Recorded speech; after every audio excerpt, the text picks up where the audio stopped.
Hello everybody, welcome back to my channel मेरी videos. इसमें question मैं आपको कराने वाली हूँ सेक्सुअल रिप्रोडक्शन फ्लावरिंग प्लांट के और एम्स बीएससी नर्सिंग के लिए। ठीक है, तो पहला क्वेश्चन देख लीजिए। पहला क्वेश्चन कह रहा है आपसे, what type of placentation is seen in the sweet potato. तो कौन से टाइप का प्लासेंटेशन आपको पोटैटो में मिलता है, स्वीट पोटैटो में देखने को मिलता है? Marginal, basal, axile, free central. आपको इसका आंसर करना है। तो हमारा जो स्वीट पोटैटो होता है बेटा, उसमें मार्जिनल टाइप का प्लासेंटेशन मिलता है। 4-5 टाइप के प्लासेंटेशन है जो हमें देखने को मिलते हैं। आपने जो चैप्टर पढ़ा होगा मॉर्फोलॉजी इन फ्लावरिंग प्लांट, उसमें आपको देखने को देखे होंगे आपने। एक फ्री सेंट्रल होता है जिसमें आपने फ्री सेंट्रल में आपने देखा होगा कौन सा है, डायंथिस होता है। और एक्साइल में आपने देखा होगा, एक्साइल में आपका होता है लेमन और वो क्या बोलते हैं, टोमेटो। और बेसल में आपका मैरीगोल्ड और सनफ्लावर होते हैं। ठीक है, तो हमारा मार्जिनल में क्या आ जाएगा? मार्जिनल में आपका ये आ जाएगा, स्वीट पोटैटो आ जाता है। नेक्स्ट क्वेश्चन देखिए। नेक्स्ट क्वेश्चन ये है आपका। सेकंड क्वेश्चन आपका ये है, the arrangement of nuclei in are normal embryo sac in the dicot plant is. क्या होगा? आपका आंसर बताना है, जल्दी से बताइए, सोचिए। तो इसको समझने के लिए हमें एक डायग्राम बनाना पड़ेगा जिसमें आपको पता होगा कि हमारे यहाँ पे 2 पोलर न्यूक्लियाई होते हैं, 3 हमारे एंटीपोलर सेल होते हैं और 3 ही आपके क्या होते हैं, एग एपेटस होते हैं। ठीक है, तो ये आपके अरेंजमेंट होते हैं। तो आपका आंसर क्या हो जाएगा? 3-2-3, मतलब आपका सी ऑप्शन सही हो जाएगा। नेक्स्ट क्वेश्चन देखिए। नेक्स्ट क्वेश्चन है आपका ये, in a cereal grain of single cotyledon of embryo is represented by. Single grain और सिंगल कॉटिलेडोन तो वो स्केटलम होता है। आपका आंसर हो जाएगा सी। नेक्स्ट क्वेश्चन देखिए। नेक्स्ट क्वेश्चन बोला, parthenocarpic tomato fruits can be produced by. तो वो किससे प्रोड्यूस होता है? तो treating the plant with a low concentration of gibberellic acid and oxygen. तो यही आंसर सही हो जाएगा, आपका सी ऑप्शन सही है।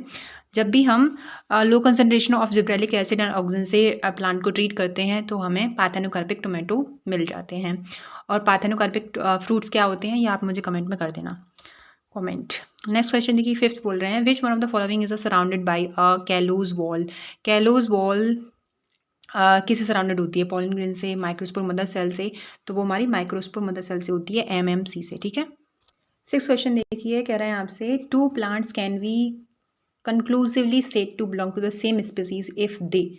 तो इसका आंसर क्या हो जाएगा? तो इसका आंसर क्या होना चाहिए मेरे हिसाब से? Can reproduce freely with each other and the form seeds. हाँ, ये आंसर आपका सही हो जाएगा, can reproduce freely with each other and form seeds. Next question 7 है, male gametes in angiosperms are formed by the division of. Male gametes in angiosperm the form. ठीक है, male gamete किससे बनता है? तो वो जनरेटिव सेल से मिलता है। आपने जब वो पढ़े होंगे, एंथर के बारे में पढ़ा होगा, तो एंथर के बहुत सारे टाइप होते हैं।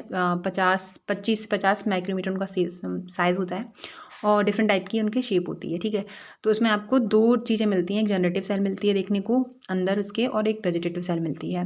तो जनरेटिव सेल क्या है? जनरेशन का काम करती है, और वेजिटेटिव सेल उसे न्यूट्रिशन प्रदान करती है। तो आपको ऐसे याद रखना है। बहुत सारे पॉलन ग्रेन हैं जो हम यूज़ करते हैं एज सप्लीमेंट, वो भी याद रखना है आपको। राइस और व्हीट की जो पॉलन ग्रेन होते हैं उनकी जो वाइबिलिटी होती है वो 30 मिनट्स होती है। और बहुत सारे ऐसे पॉलन ग्रेन्स हैं जिनकी ईयर्स तक होती है, 10 ईयर्स, 2000 ईयर्स, ऐसे उनकी वाइबिलिटी होती है। तो आप एनसीईआरटी को एक बार रीड कर लेना। ठीक है। नेक्स्ट क्वेश्चन देखिए। नेक्स्ट क्वेश्चन है आपका 8th, कह रहे हैं आपसे कि which of the following pairs of plant structure has a diploid number of chromosomes.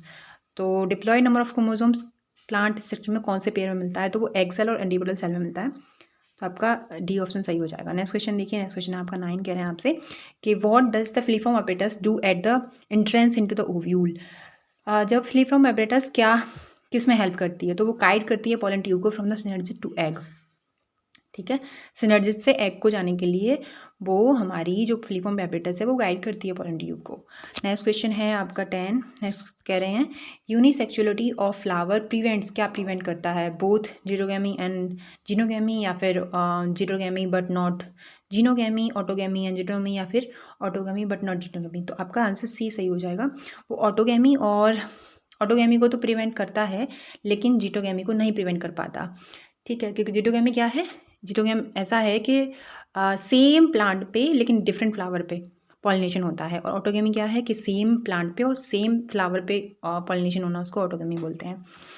बाकी जीनोगैमी आपको पता ही होगा, वो जेनेटिकली डिफरेंट होते हैं, मतलब इसको हम आइडेंटिकली कह सकते हैं कि ये क्रॉस पॉलिनेशन कहलाता है जीनोगैमी, क्योंकि इसमें डिफरेंट प्लांट होते हैं और डिफरेंट ही फ्लावर होते हैं।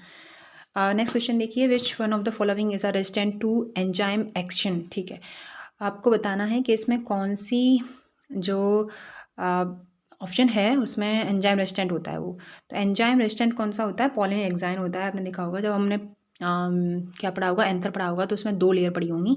एक तो बाहर वाली जिसे हम हेक्साइन बोलते थे, एक अंदर वाली जिसे एंडोगैन बोलते थे, ऐसे कुछ बोलते थे।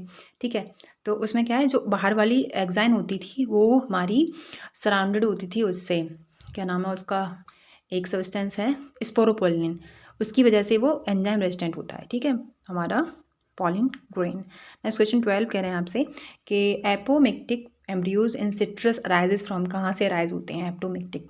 तो वो हमारे कहाँ से अराइज होते हैं, ज़रा बताइए। Maternal sporophytic tissue in ovule, ये आपका बी ऑप्शन सही हो जाएगा मेरे ख्याल से। एपोमिक्स के बारे में थोड़ा सा जान लीजिए। Apomixis is a abnormal kind of sexual reproduction जो मिमिक करता है सेक्सुअल रिप्रोडक्शन को। ठीक है, in which egg or other cells associated with egg, synergy or antipodal develop into embryo without fertilization and meiosis. Development of embryos directly from sporophytic tissue like nucellus and integuments are called adventive embryony, which is also a type of apomixis. ठीक है, जिसमें हमारे mango और citrus हमारे apomixis में आ जाते हैं। Apomixis का मतलब है कि विदाउट फर्टिलाइजेशन सीड का बनना, और एपोमिक्सिस हमारी मिमिक करती है सेक्सुअल रिप्रोडक्शन को, क्योंकि सेक्सुअल रिप्रोडक्शन में क्या बनता है, आपका सीड बनता है, तो सीड उसमें भी बन रहा है लेकिन विदाउट फर्टिलाइजेशन, तो इसलिए वो मिमिक करती है सेक्सुअल रिप्रोडक्शन को। लास्ट क्वेश्चन देख लें। लास्ट क्वेश्चन कह रहे हैं आपसे कि transfer of pollen grains from the anther to the stigma of another flower of the same plant is called। तो आपसे कह रहे हैं कि ट्रांसफर कर रहे हैं पॉलन ग्रेन को from the anther to the stigma, anther से स्टिग्मा पे, लेकिन अनदर फ्लावर पे। ठीक है, लेकिन सेम प्लांट है। तो मैंने अभी आपको बताया, जो सेम प्लांट होता है और उसमें अनदर फ्लावर में हम जब भी पॉलिनेशन करवा रहे होते हैं या फिर ट्रांसफर कर रहे होते हैं पॉलन ग्रेन को, तो वो हमारी जिटनोगेमी होती है। तो आपका बी ऑप्शन सही हो जाएगा। बाकी मैंने एक क्वेश्चन आपसे पूछा है तो आप उसका आंसर जरूर करना। ठीक है, बाय, टेक केयर। क्वेश्चन कैसे लगी प्लीज़ बताना।